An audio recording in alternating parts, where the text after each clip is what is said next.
professionals for this evolving ecosystem, and how will that in future help us in India post the Olympics? Great. There we go. Great question. Thank you, Tarika. I think when we think about AI and we think about technology, there's a lot of hype. There's a lot of competing narratives around it. Ultimately, the way it shapes human behavior is how we integrate it into what we do on a day-to-day basis, how it becomes part of our routines. Dr. Beat me to the example before with the analogy that the future athletes are very young people today. And it's precisely the same when we think about who's going to consume sport in the future. In the context of the 2036 Olympics, the workforce for that Olympic Games are currently going to university. The people who will attend and consume those games are in school at the moment, primary school, maybe secondary school. And so they are digital first consumers. They are people that have grown up with access to data platforms. I expect an 18-year-old attending the Olympic Games in 2036 will not want paper copies of agendas or information about the events. They'll want a personalised AI assistant through their app that tells them where to go, with real-time data on the sports as the sports are being played.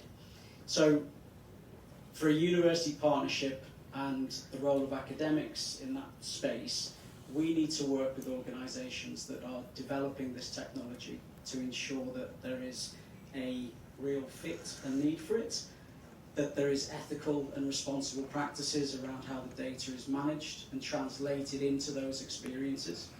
But we also need to be thinking about what the end product is in terms of how people use it and the difference that it makes to their experiences. We can do that through knowledge exchange, we can do that through teaching, we can do that through collaborative research.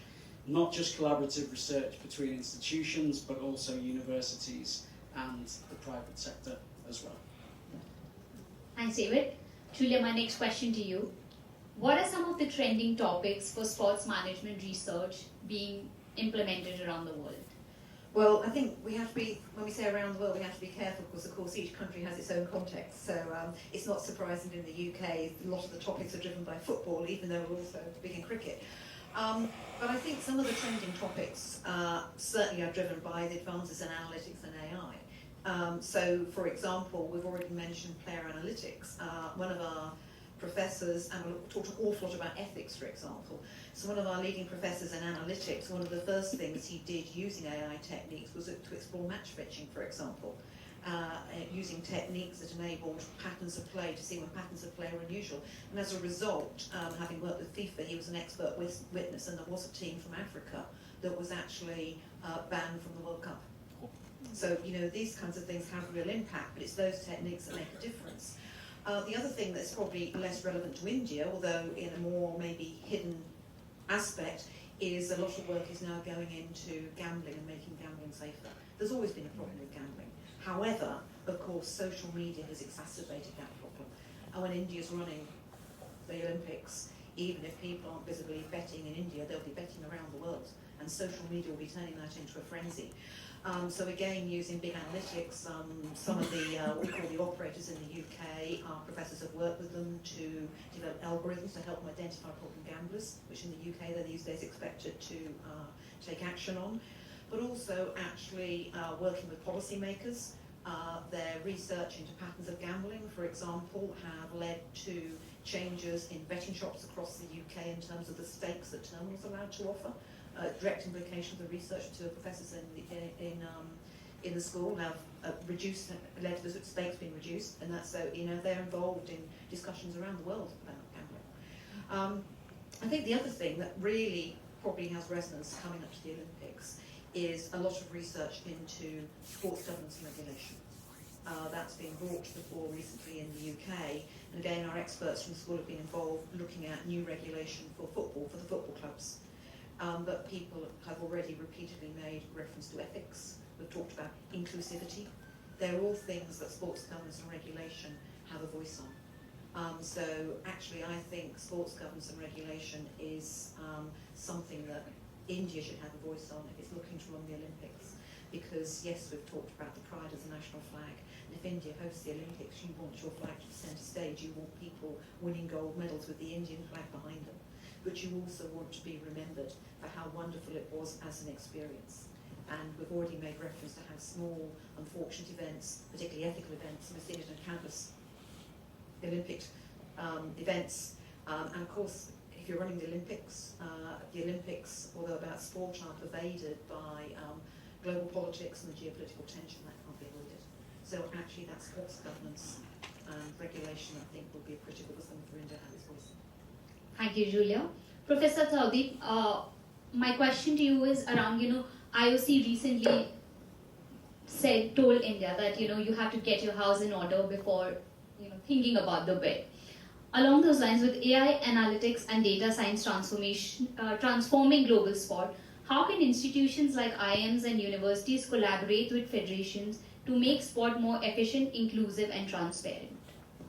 Yeah, so I think I'll maybe connect back to what Professor Julia was mentioning. This is more of an academic industry research domains which must be undertaken, and I'm sure that many institutions are doing. I know that at IIM Bangalore we also have collaborative partnerships with other organizations, including Sports Authority of India, and for example, Maharashtra government earlier gave something for our side to invest a little bit time on academic research to identify talents from junior games, national games, and so on. So I think there are a couple of things which must be undertaken to ensure that India is in a good shape. One thing is that we have to ensure participation and identifying proper talents through appropriate scouting, and that's where AI and analytics are being utilized, and they can be really helpful.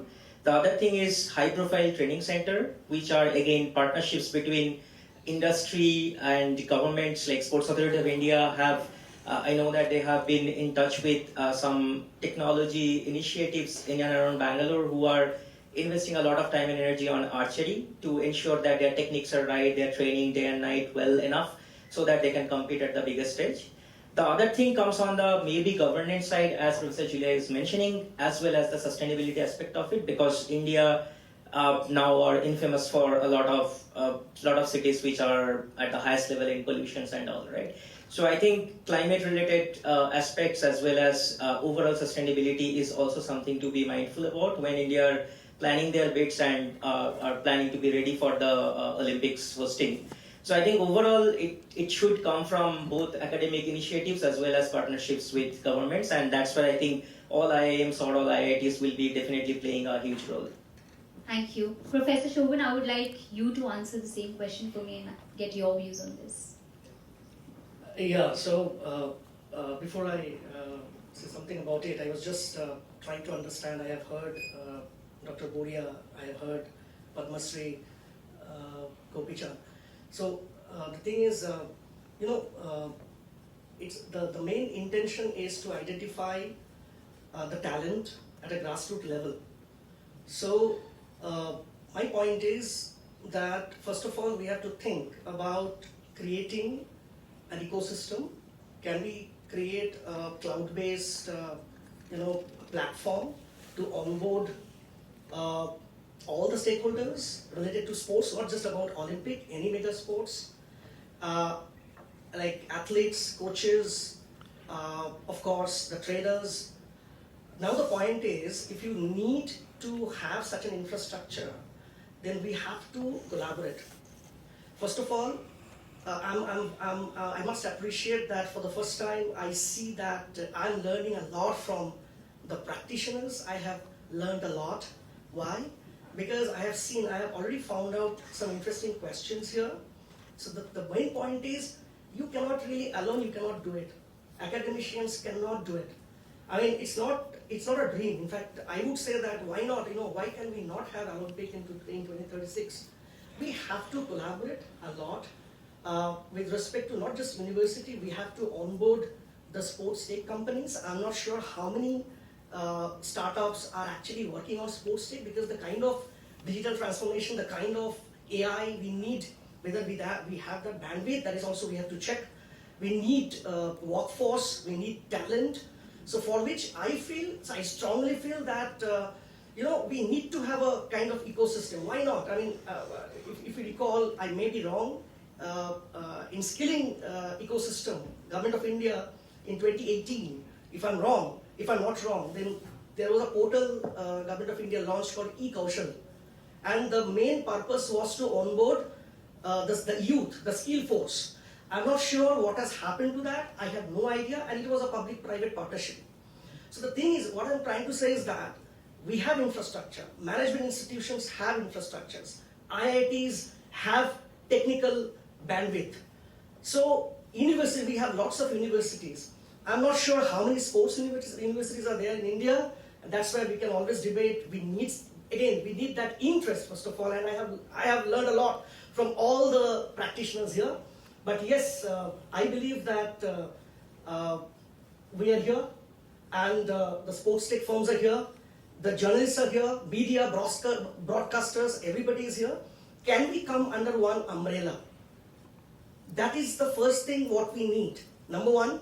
Number two, I think we also send this message to Government of India, to whatever media personalities are there, whether we can have a strong tie-up, we can have a think tank, where all sorts of professionals can onboard and nurture our thoughts. It's a mammoth task. It's a transformative kind of reforms we need, strong infrastructure we need, and careful financial planning is required. Fine, we know everything about it. But at the end of the day, can we do it? For that, athletes are at the center stage. So can we identify athletes? Because our performance, whatever you agree or not, my point is performance is not that great. So can we onboard? So again, I'm coming to your question. So to do that, I mean, I'm talking holistically. To do that, to make that happen, I think we all should come under one umbrella and contribute to whatever expertise do we have. Thank you. Thank you, sir. I think central government side, they are planning. I think they already have a think tank. Am I right, Bhura, sir? There are multiple which are coming up, and efforts are on. But what he's saying makes a lot of sense. Yes, absolutely. I did not really mention anything about data analytics. What the kind of amount of work it needs to put in, but yes, that's possible. Thank you so much, sir. Thank you so much. It's not a technical conference. Yeah. Thank you, sir. Professor Sani, my question to you is, high performance and mental well-being are increasingly interlinked in sports and business alike. How can universities incorporate leadership, mindfulness, and emotional intelligence into sports curriculum? Thank you so much for just so brilliant, meaningful questions. I think it might be Hello. Yeah, thank you so much for such a meaningful questions. Before I answer, I'd like to answer the first, that what is role of academics in mega sports, especially in India context. Let me ask you questions. How old is Buddhism? How old is Buddhism? Thousands of years old. Of course, right? More than thousands of years, right? I just checked it before I came over here in the AI, and it's 2,500 years, right? The reason why I'm asking this question, Buddhist mindfulness practices, how long it has been incorporated into sports and sports management or management practices or corporations? I think they do practice meditation, but not Buddhism or Zen, but I think meditation has Meditation increased. is based on the Buddhist practices, correct? Yes, correct. So those mindfulness practices, including yoga or meditations, right? How long we've been doing that in corporations or the sports? I think in sports we've always we've been doing it. In sports, one of very important aspect of being an athlete is also to take care of your mental strength apart from your physical strength. So I would think as a sports person and to whoever I speak with, like mental strength is something which everyone's been always worked on, because I think that's what differentiates you when you're on court or in any sort of field. So as long as you're aware, maybe 25 years. No, I'm kidding. So I'm just asking you guys the questions, right? When you think about one of the major core practices we do in the field, that often it's rooted thousands of years practices we already know it's existing, but only to the field that was adopted when scientists said this is actually working. So Kabat-Zinn is a scientist, he's a biologist. In his medical center, he put all the monks in the fMRI and checked the brain activity when monks is doing meditations. And he realized this really helped to reduce anxiety, stress, depression, chronic illness. And then he adopted practices widely practiced now in not only medical, but also sports as well. So what I'm trying to say is the academic people is building validity and legitimacy of work that's already existing and practiced in the field. I think Buddhism especially is originated from where? I'm asking you, okay? Yeah, I it's know, it. right? Yeah, Exactly, like it's from India, Bihar. right? But academic people that who validated the work and spreading these types of practices to the global scale is American scholars, right? So we have to think about the power of narratives in academic work. And when academic scientists are validating these types of practices are amazingly effective in the athlete, leadership, coaches, right? We widely also adopt those practices, even though you guys have done it thousands of years in this land. So we need to rethink about the framework of what India is known for, what India has been doing so well, and often you are asking those questions outside of India. When I was first signed up for this panel, and first question I got was actually, is India ready for Olympic? And I'm not an Indian, how do I know, right? That was my first response. And then I thought about it again, and I can say with the academic background of sports and management, emotional intelligence, India is more than ready. More than ready.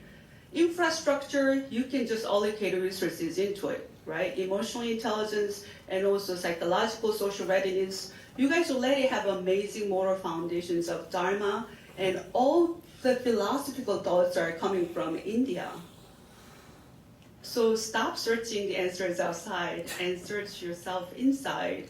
And India has more than successful ingredients of Olympic Games you can host. It's just only the matter of not the question, are we ready, but the question, what kind of Olympic Games do we like to host? What kind of success stories we like to tell to the global scales? We like to talk about only big Indian success of gold medalists, or we like to say that we have transparent governance of Olympic committees and all the governance, that we change our practices from corrupted to the transparent governance. I love Bollywood, by the way, so before coming over here, I have to watch the Dangal one more time. Have you watched the Dangal? That's my favorite movie by far. So in that movie, right, that we know they took a while for the wrestler to be, wrestling federations, right, accepting the female wrestler to be Olympic game, but at the same time, that what they're going through right now, that I'm following up the news in wrestling federations of India, it's not the lack of the law. I'm sure that I checked the law of India, Poshi and Pakso. You have that law for protecting women, protecting children, but it's happening, right? It's not about the legality or legal foundations you need to build. It's moral collective conversation dialogues India has to take. And the leaders, all of you sitting over here, that's what this conference should be about. Elites are opening the space for that dialogue this society is definitely needing. I think that that's really where I need to kind of jump and share about what I think about it. Thank you so much, Professor.